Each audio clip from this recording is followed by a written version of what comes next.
Muteti na wakili kuma kauntini ya Masako Bernard Mung'ata ni wakwatiania na mawakili ala ange na akenya kumeta kumana na kikuu cha wakili Charles Bob na ula unaadhiwe ni andu matesi kiyeme kamotane musini wa Ilovi ainena nandiki mama uvo Mung'ata ni waweta kikuu cha Bob ta ukuno munene ingi ayenda ukunikili wa mituki wikwe kumanya ketumi na ala manamu wa ye wakili na ula uma wake ni Kilome kauntini ya Makueni. Mwandiki tuwa mauvo kuma Masako Dani Mwongela nukulivoti.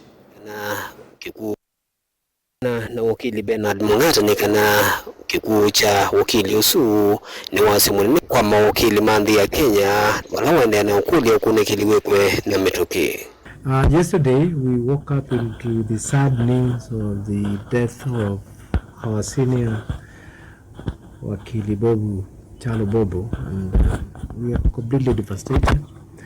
This goes to the core of our duty as advocates.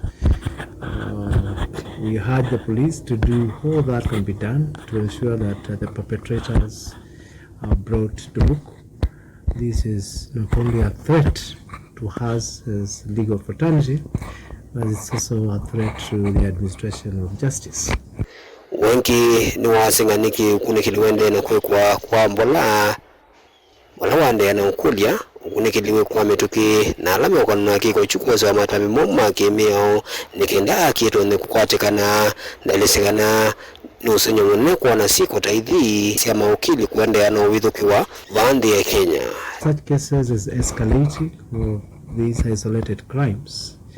And until we understand why, we will not be able to sort out the problem. So for me, I strongly urge the family, the colleagues to be vigilant as the investigation is being done, and that the police should do thorough investigations. At this errand time, we should by now have had suspects, because we have CCTVs all over Nairobi, and we should be able to capture the leads even through call logos, messages, those who talked, were there concerns that he had raised in time, are there briefs that perhaps would attract such kind of impunity, but we really register our shock for the sudden death of my dear colleague. I had actually talked to him a few weeks ago on a matter that he has been handling with jointly. So it is very, very devastating.